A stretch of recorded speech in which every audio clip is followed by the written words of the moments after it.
Você sabe o que é uma coorte? Ou um estudo in vitro? Ou um estudo randomizado? Ou uma revisão sistemática? Não? Então fica aqui que eu vou te explicar toda a hierarquia dos estudos científicos em um único vídeo. É essencial que quando você estiver lendo um artigo científico, você saiba identificar qual é o tipo de estudo, porque isso vai te ajudar a ter uma opinião ainda mais crítica sobre esse artigo. Eu quero que essa pirâmide fique literalmente grudada na cabeça de vocês, em que na base da pirâmide a gente tem os estudos laboratoriais e no topo da pirâmide a gente tem a revisão sistemática. Então, bora entender um pouco mais. Então, os estudos laboratoriais, eles podem ser feitos in vitro e in vivo. Em vivo significa que ele vai ser ali feito numa placa, que ele tá ali num ambiente que é controlado e que é totalmente diferente de um organismo vivo real. E que a gente vai principalmente analisar ali as questões moleculares, bioquímicas e celulares daquele tecido ou daquela célula que a gente está estudando. Por exemplo, tem como a gente estudar a expressão de colágeno tipo 1. Aí a gente tem como a gente pegar fibroblastos. Então, existem células que a gente consegue comprar para realizar pesquisas. Então, sempre que a gente está trabalhando com humanos, a gente tem que ter a aprovação do Comitê de Ética dos Humanos e também tem a aprovação do Comitê de Ética dos Animais, que é o CELA, se eu não me engano. E aí, a gente precisa descrever todo o trabalho, como que ele vai ser feito, com qual intuito, qual que é o objetivo, e pode ser que o comitê aprove ou reprove.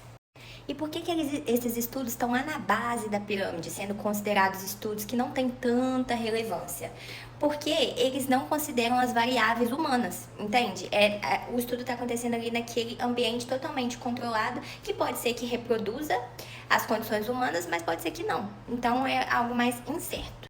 Já o relato de caso, ele está acima dos estudos laboratoriais, e o relato de caso tem a ver com você contar a história, né, um desfecho ali que aconteceu com o seu paciente e o que você utilizou, por exemplo, para resolver o caso dele. Então, pensem comigo.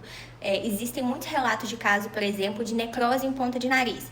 Então, o paciente ele chegou a ter essa necrose, mas ele procurou um profissional, e aí, na pesquisa, o profissional ele relata tudo, que remédio que ele indicou para o paciente, o que ele fez para melhorar, mostra, tipo, fotos. Então, tipo, é um detalhe de caso, um relato de caso bem rico mesmo, em que nós profissionais contamos tudo que aconteceu ali com aquele paciente. Então, é apenas um caso, o que é diferente da série de casos, que ele vai ter um pouco mais de relevância do que o relato de casos, porque a série de casos vão ser casos que aconteceram com 5, com 10, com 15 pessoas. Então, vocês concordam comigo que se algo está acontecendo com 10, com 20 pessoas, é muito mais relevante do que acontecer com apenas uma? Porque quando acontece com apenas uma, pode ser que aconteça com outras pessoas ou pode ser que não. Mas quando vai acontecendo com mais gente, né, naquele padrão, aí já é algo que a gente tem que investigar. Já o estudo transversal, ele vai ser um estudo que ele vai analisar ali uma parte no tempo. E esse estudo, ele avalia principalmente algo que aconteceu no presente. Então, é um estudo totalmente ali, aqui do momento de agora.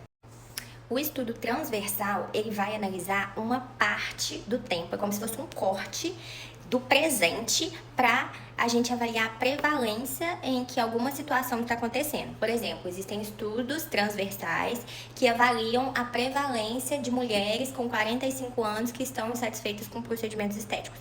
Vocês conseguem perceber que os 45 anos é como se determinasse que é o momento de agora, que é o presente? Então, o estudo transversal vai ter muito essa característica.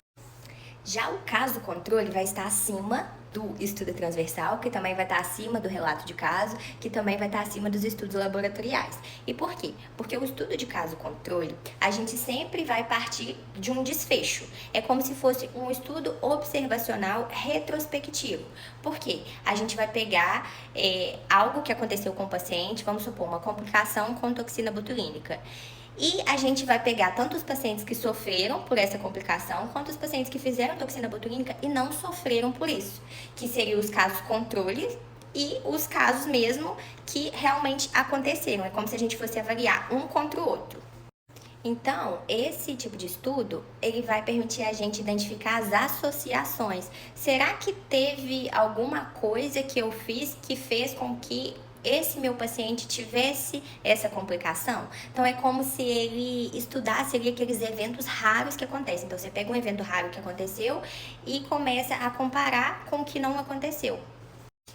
E tudo isso que eu tô falando aqui pra vocês, eu tenho uma comunidade no grupo do WhatsApp, que já tem mais de 500 profissionais, em que eu mando de forma detalhada, então eu já mandei lá na comunidade um exemplo de cada tipo de estudo que eu tô falando aqui com vocês. Já a coorte vai ser um estudo que vai analisar os expostos e os não expostos ao longo do tempo. Então a coorte ela pode ser tanto prospectiva quanto retrospectiva. Prospectiva é algo que a gente começa a analisar do presente para o futuro. E retrospectiva é como se a gente estivesse analisando do passado para o presente, como se a gente estivesse analisando, por exemplo, prontuários antigos. E aqui a gente vai analisar a temporalidade. Então, pode ser que nesse estudo tenha viés. O que é viés? Viés é o erro. Por quê? Se é um estudo que você vai acompanhar ao longo do tempo, pode ser que a idade interfira, os padrões de qualidade de vida, de alimentação daquela pessoa ali também interfiram no resultado. Então, é como se tivessem algumas brechas. Então a coorte ela vai mostrar uma associação forte, mas ela não vai conseguir controlar todas as variáveis. E aí nós vamos ter o ensaio clínico randomizado. E isso aqui a gente já está falando de um padrão ouro de intervenção. Por quê? Porque aqui já vai deixar de ser um estudo observacional, porque a gente vai ter a intervenção ali daquele pesquisador para randomizar os pacientes. Então a gente sempre vai ter um grupo de intervenção e o grupo controle. Lembrem-se sempre, grupo controle é como se fosse aquele grupo que não sofreu aquela situação. Eu também já enviei um artigo na minha comunidade que mostra direitinho o corpinho de um coelho, que de um lado eles aplicaram a toxina botulínica, que já havia sido reconstruída há 16 semanas, e do outro lado do corpinho do coelho eles não aplicaram nada. Então esse lado que não aplicaram nada é o grupo controle. Então, se você quer saber se algo funciona, você tem que fazer um ensaio clínico randomizado, porque ali ele vai conseguir analisar causa e efeito. Ele vai reduzir viés e ele também vai controlar as variáveis que muitas vezes causam confusão na gente, porque vai ter alguém ali tomando frente. E muitas vezes os estudos eles são duplo cego. O que significa ser duplo cego? Que nem o pesquisador nem o paciente sabe o que está sendo aplicado, apenas o avaliador. Mas tem alguns estudos em que a gente não vai ter esse avaliador, que só o paciente vai ser cego e ele não vai saber o que está sendo aplicado nele. E agora o estudo que está no topo da pirâmide, revisão sistemática. O que é uma revisão sistemática, Yane? Nada mais é que um estudo secundário que vai fazer uma síntese de estudos primários que já existem ao longo do tempo. Ou seja, se eu quero estudar, por exemplo, sobre bioestimulador de colágeno, eu vou lá na literatura, vou pesquisar durante um período de 10 anos todos os artigos que tem falando sobre bioestimulador de colágeno e a partir disso eu vou criar para o meu estudo uma pergunta que eu quero responder e através dessa resposta eu vou fazer a síntese dos artigos e procurar e colocar ali naquela revisão. Então sempre que vocês acharem escrito lá no título revisão sistemática, pode preparar que já é um trabalho bem completo. E muitas vezes é até difícil a gente achar tanto artigo de revisão sistemática, mas também de ensaio clínico randomizado, porque como são estudos padrão ouro, eles vão ficando pagos, né? Vão sendo pagos. E só para complementar a revisão sistemática, a gente também tem um tipo de revisão que é a meta-análise, que, ela é o topo do topo. Por quê? A meta-análise, ela vai ter, além de tudo, além de toda essa síntese que já acontece na revisão sistemática, ela vai ter a questão da estatística. Então, aqui, nesse tipo de estudo, nós vamos estar trabalhando também com números. Então, muitas vezes a gente chega em um artigo, tá lendo, a gente vê que tem um monte de, tem desvio padrão, tem valor de P, às vezes a gente fica meio confusa, mas isso nada mais está dando do que uma autoridade ainda maior para o artigo. Então é isso, meus amores, espero muito que vocês tenham gostado, tenham entendido e gravem sempre aquela pirâmide na cabeça de vocês. Beijos!